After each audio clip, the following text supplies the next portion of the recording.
In this video, I will talk about will humans eat poop to protect environment. So let's see what is happening in the world. As always, I recommend you to download a full presentation as PDF file from the link in the description. You will get access to the sources for information. You will learn more. And then first I will present this short summary prepared with ChatGPT. It is actually not bad, but it has no links to sources for information. Okay, let's go. And the longer presentation will be available this Saturday. Let's go. There is growing awareness about protecting the environment and ecosystem supported by governments, international organizations, and medical professionals.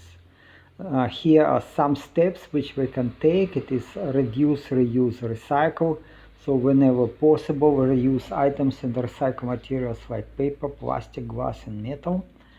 Second, save energy, cut down on energy use at home and in factories or the industrial facilities by walking, biking, carpooling, and using public transportation instead of driving alone. So go green, switch to renewable energy sources and use electric or hybrid cars to lower greenhouse emissions. Protect natural habitats. It is preserve forests, wetlands, coral reefs, and other natural areas.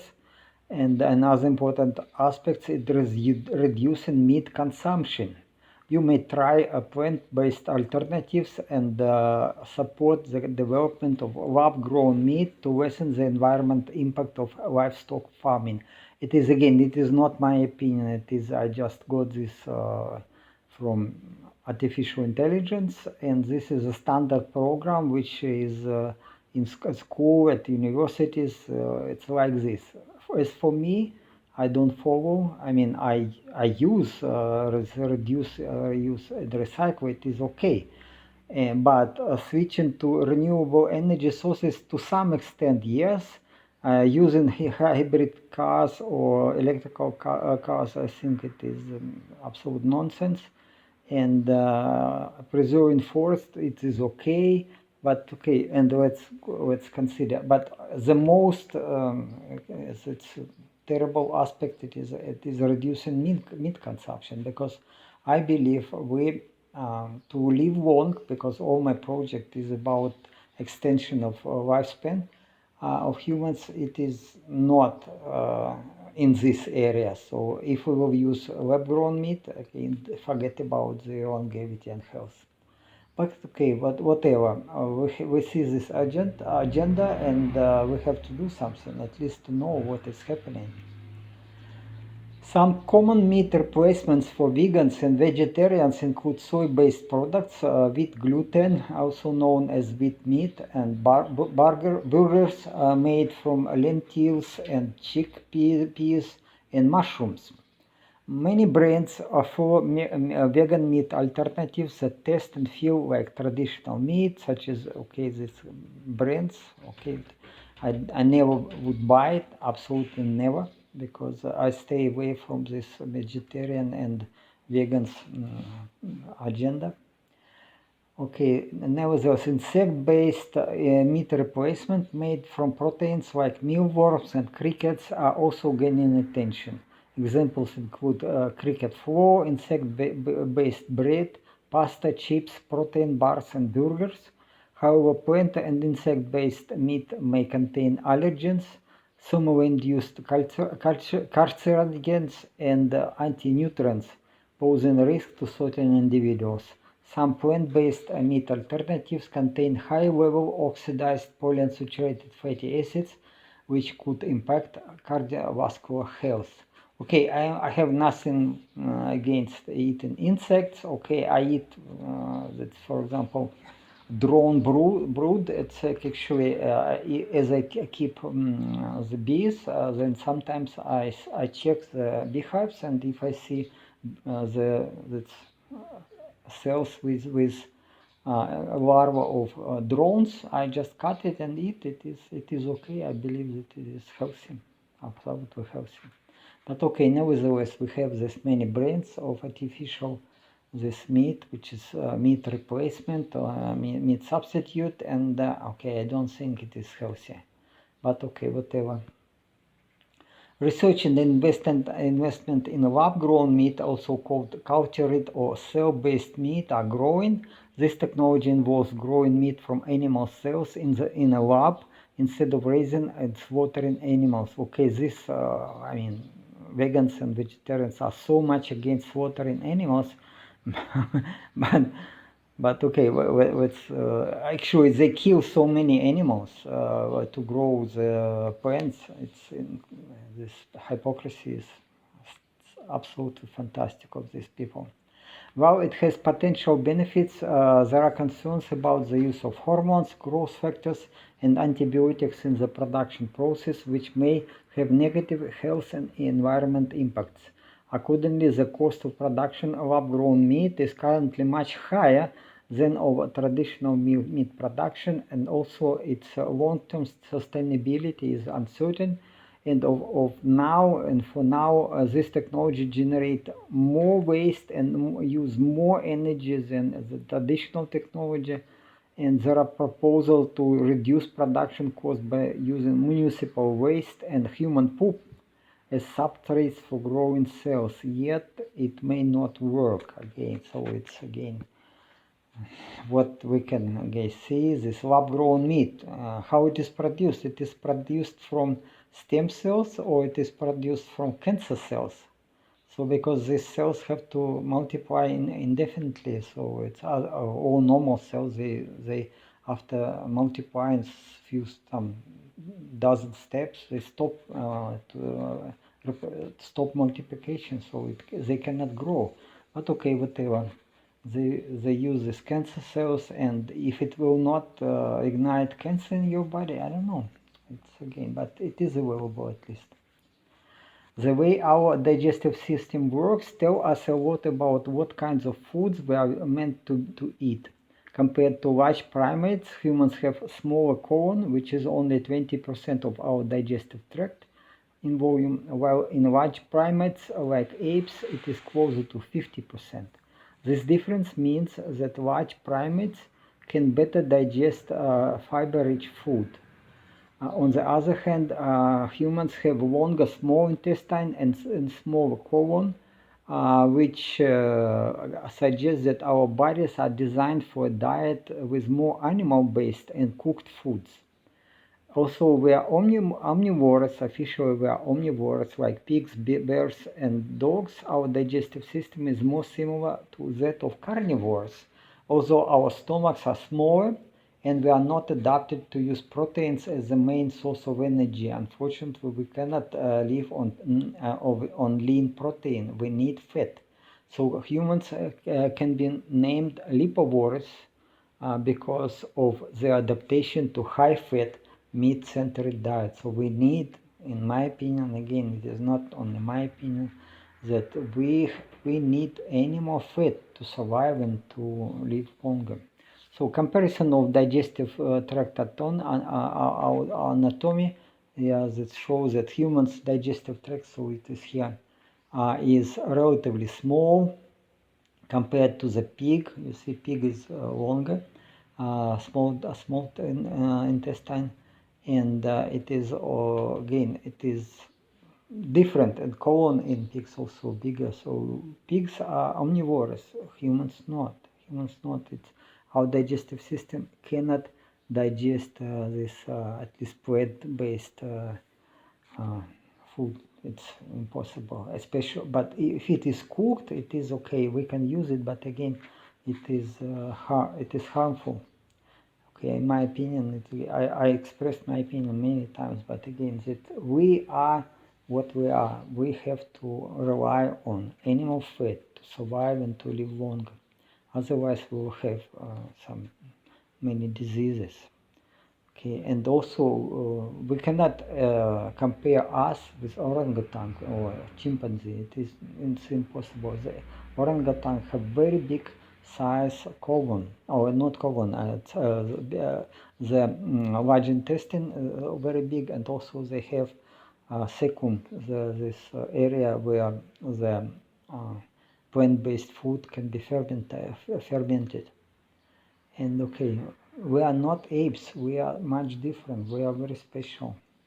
Okay, here the relative volumes of the stomach, small intestine, cecum, and colon compared. We see that we are this red color, and we have very small cecum, almost nothing, and colon is also very small compared to the and we have small intestine long. But small intestine, again, we are supposed to digest fat. Fat is digested in small colon. This is why it is long. The acid in our stomach, which is similar to that of animals like hyenas and vultures, help us to digest food like meat and fatty meat especially. This high acidity is important for disinfecting foods, especially if they are starting to rot. Humans also have larger brains compared to other animals of our size, and our brains use a lot of energy, about 16 times more than our muscles do, and eating food high in animal fats like bone marrow may have played a big role in evolving our brains to get bigger. Consumption of animal fats and the use of fats as main source of energy many thousand years ago might explain why humans have a higher level of body fat compared to the primates. Also, it may explain why newborn babies are in the state of ketosis, because it is ketosis, while the liver produces ketone bodies from fat as energy source for the growing brains. So we need not glucose. You will hear that we need glucose for the brain. It is not. So brain works much better on ketone bodies, and ketone bodies are produced from fatty acids and from fat by liver. So unfortunately, this even middle chain fatty acids cannot cross this barrier between the blood-brain barrier, and so that brain needs these ketone bodies.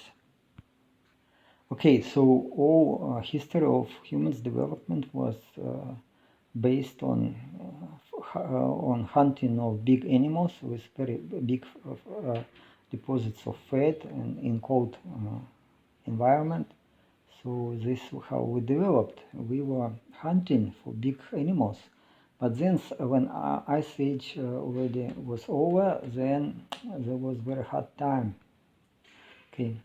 The invention of cooking with fire was a game changer for humans. It allowed us to eat a wider variety of foods and made it easier for our bodies to digest them.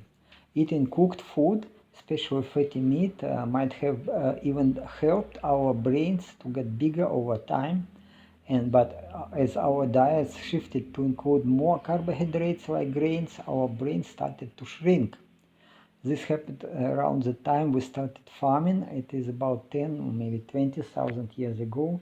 And nowadays, with so many people eating diets high in grains, our average brain size and intelligence might be going further down. And reduction in brain size could potentially lead to a decline in certain cognitive abilities, such as memory, reasoning, problem solving, research, engineering, and language skill. We see it now that every generation and every next generation is less intelligent than their parents. This is happening, so we are degrading, we are devolving to monkey. So invention of crops and agriculture was very important step. But what happened again that eating carbohydrates actually was not very healthy and not very good for brain development, so our brain size started to drop. Herbivores, okay, let's go to the digestive systems of other animals.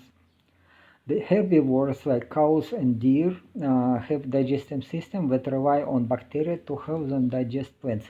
Now, no one animal, including insect, can digest plant-based food. Nothing. Cellulose is very stable. Only fungi and bacteria can split cellulose to glucose molecules and use these glucose molecules for as a source of energy to produce fat, to produce proteins.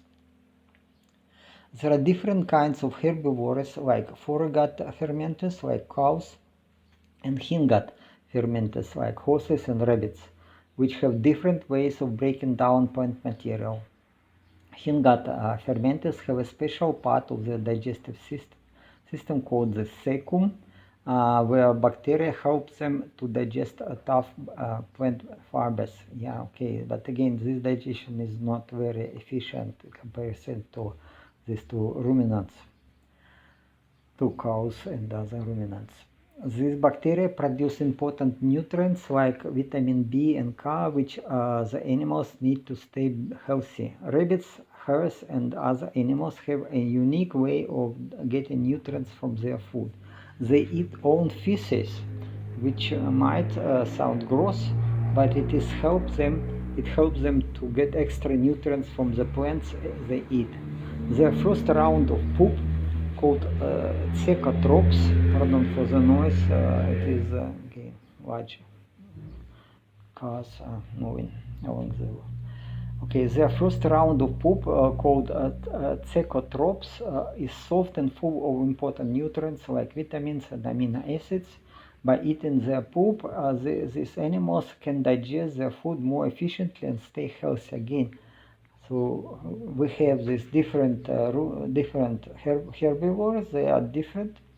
So we have ruminants like this, and we have horses, which are and rabbits, which very much different in digestive system of these animals are much different. Okay, humans don't usually eat their own poop, but some researchers are looking into a way to turn human feces into food. Okay, sure, of course, if you are vegetarian, your poop is full of not digested the plant material or the cellulose fibers, and it is going just out and not used. So it is like losing food for nothing. Okay, but okay, then logically it came, so can we use human feces for food? Can we turn it somehow into food? Okay, then progress is going. So they think that they might be able to use bacteria in industrial reactors to ferment human poop and turn it into something similar to meat. This could be a way to make food production more sustainable and reduce our impact on the environment. There is still a lot of research to be done, but it is an interesting idea to think about. Yes, of course, if the propaganda, the agenda is such that we have to stop consumption of meat and we have to stop keeping ruminants, then yes, then you have to get somehow this vitamins B and protein and something what to do. We can rely on this bacterial fermentation, and how to do it if our digestive system cannot do it. Okay, we can do it in the industrial reactors, probably, but again, still a lot of research has to be done. And okay, despite it is interesting idea, I believe, but it is okay. I don't think it will work. In some parts of Asia, like North Korea, for example, people have been using human feces as fertilizer for centuries. Nowadays, so we are more careful about using human waste farming because of the risk of spreading diseases. But there are ways to treat human waste so that it is safe to use as fertilizers. By composting human waste with organic municipal waste, we can turn it into nutrient-rich soil or compost, which is good for growing crops. Okay, North Korea they cannot produce this fertilizers. They use own poop, and they don't have many animals, so they cannot use this feces and from animals. They use own feces, so to grow rice, for example. Yeah. And if I was in India, it is terrible. Okay, terrible. This all these channels, all these rivers are full of municipal waste and full of this feces, and it is stinking. It is impossible. It is terrible. but it's all go to the sea, and so of course you cannot drink this water, you cannot use it even for industrial purposes, but whatever. In developing countries the situation is terrible. When we grow crops like grains, maize and sugarcane, we end up with a lot of leftover plant materials called crop residues. These residues can be used as a substrate to grow edible mushrooms, which are tasty and nutritious food source. An advantage of mushroom growing is that after harvesting, the substrate can be reused, also with lower yield. The protein-rich mycelium in the substrate can be used to feed chickens and ruminants. Otherwise, the substrate can be used as fertilizer. There are proposals to use fiber-rich human and animal poop as a substrate to grow mushrooms, but composting is easier and cheaper. So, okay, but nevertheless, for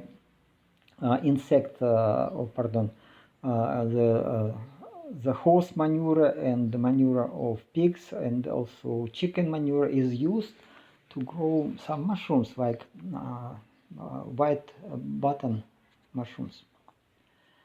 So why not to use human waste product, human pieces? Okay, I mean probably it is in use already, at least in North Korea, somewhere else. But whatever, if collecting of this feces is probably expensive and it takes a lot of labor, so I don't think that in developing countries it will go. And okay, but what we also can talk about it is dried insect poop is sometimes used to make beverages in certain parts of the world, and in traditional medicine it also used to treat a variety of health problems. Okay, again, this plant residues, these crop residues can be used to grow mushrooms, and it is very efficient way. And of course, you cannot get from 1 kilo of dry residues 1 kilo of mushrooms, but because most of these mushrooms is in mycelia, fruiting bodies are relatively a small part of the mushrooms, but mycelium is full of protein, full of some important substances. In chicken love it to eat it.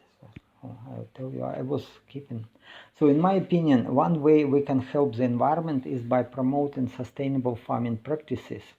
Sustainable agriculture focuses on improving soil health and biodiversity, which are essential for healthy ecosystems. For example, sustainable farms might have a mix of crops and animals like cows, goats, sheep, chicken, and ducks. These farms often use rotational grazing, which means animals move to different areas to eat grass. This helps prevent overgrazing and keep the soil healthy and fertile. Having a variety of animals on the farm can also help with things like pest control and nutrient cycling, and fertility of the soil is increasing. Instead of using chemicals like fertilizers and pesticides, sustainable farms rely on natural processes to keep the soil fertile and crop healthy. By feeding animals a diet of grass and other plants, farmers can use resources more efficiently and reduce their impact on the environment.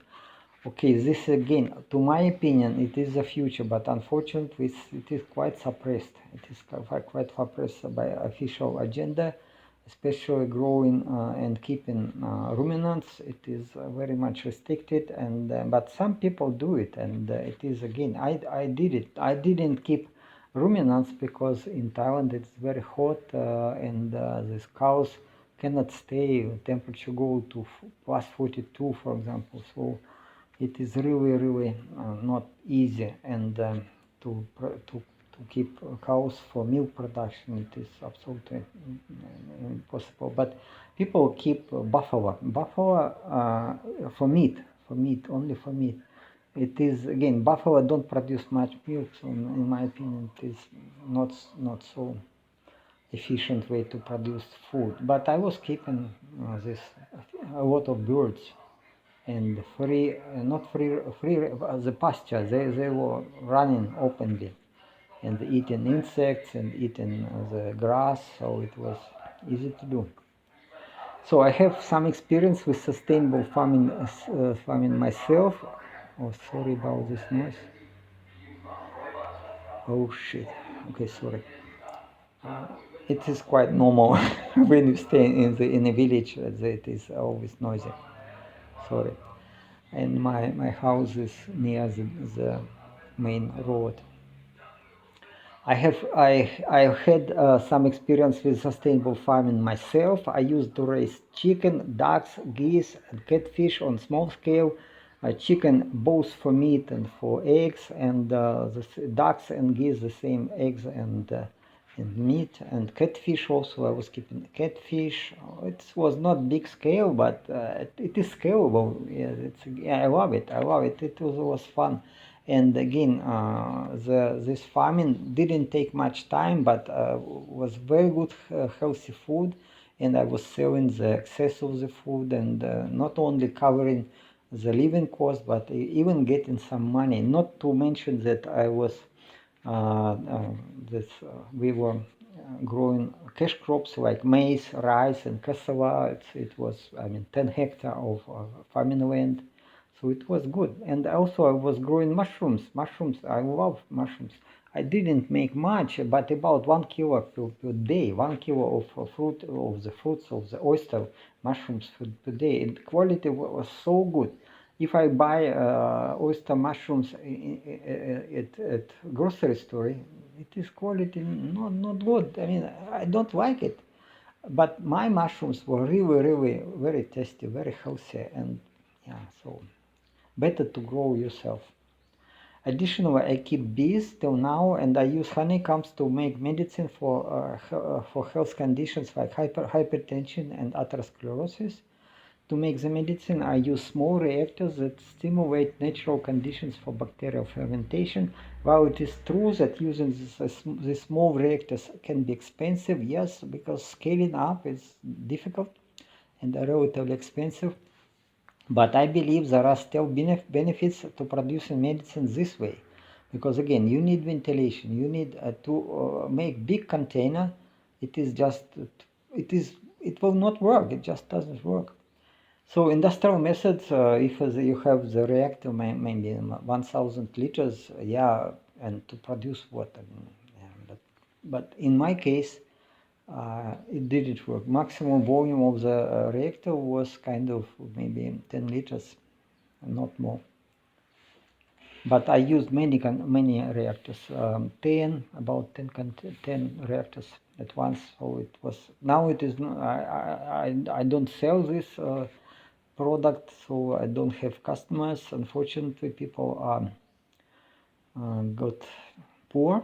They save on money on health and food, so I don't sell it any longer. So also restrictions that I cannot send this product to Europe. I have most of my customers in Europe, so this business is, yeah, on pause, for example. Now, I mean, it's I hope in future I will do it better, but now I just don't do it.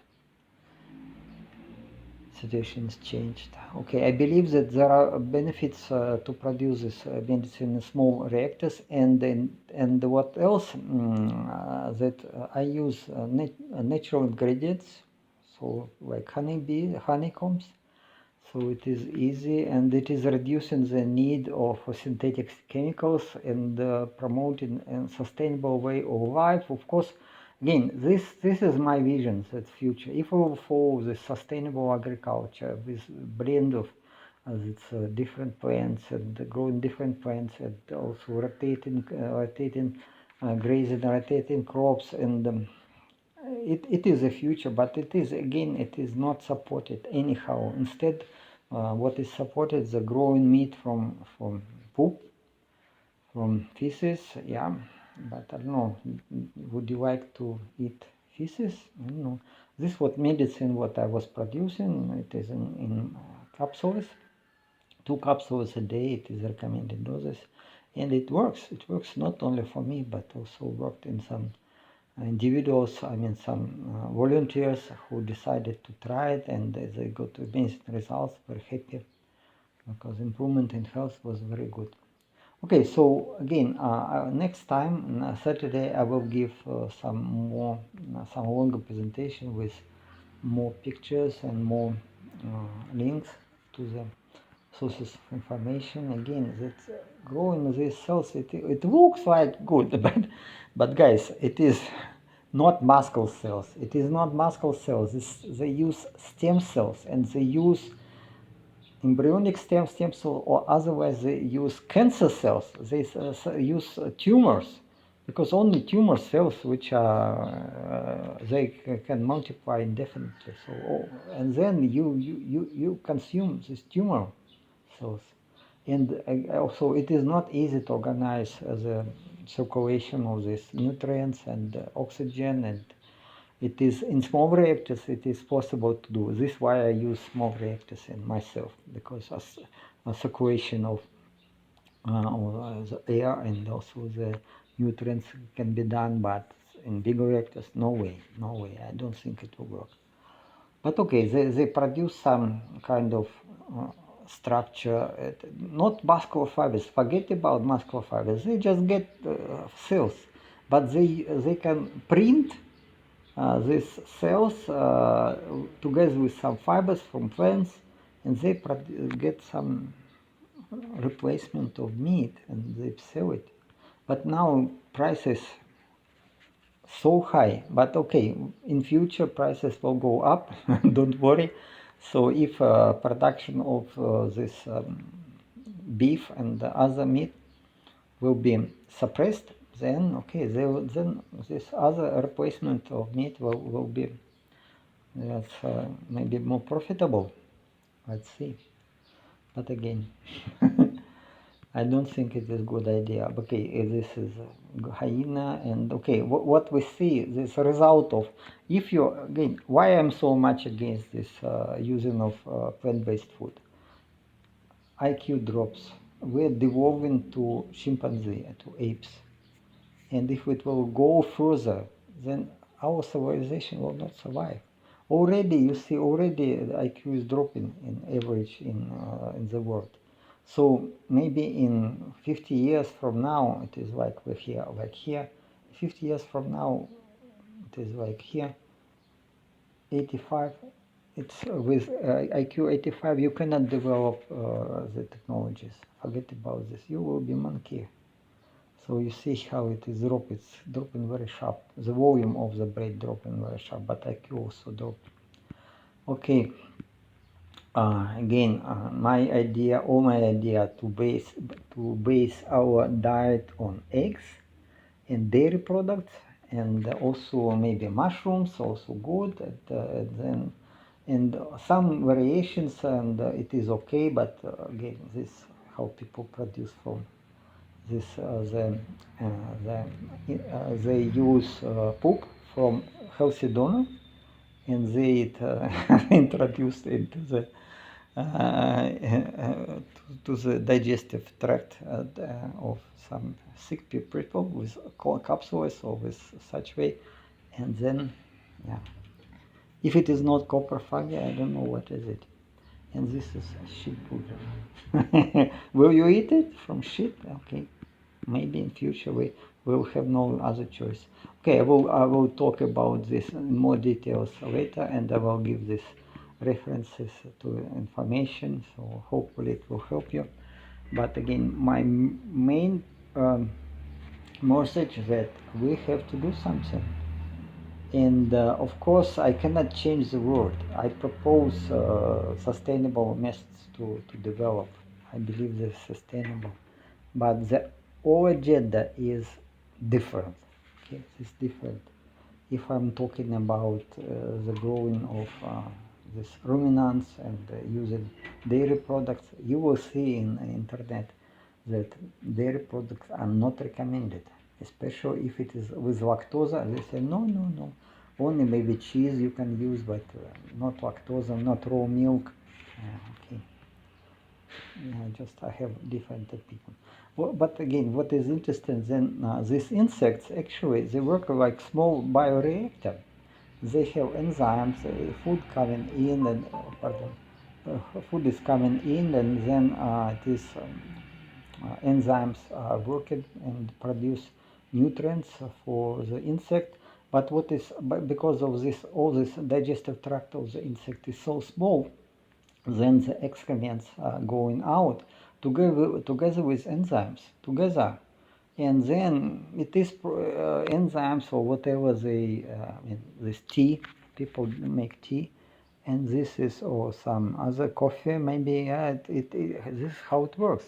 So enzymes make change the plants, they make it more digestive, more available the nutrients, and so I believe this use of such insects and larvae and worms has good future.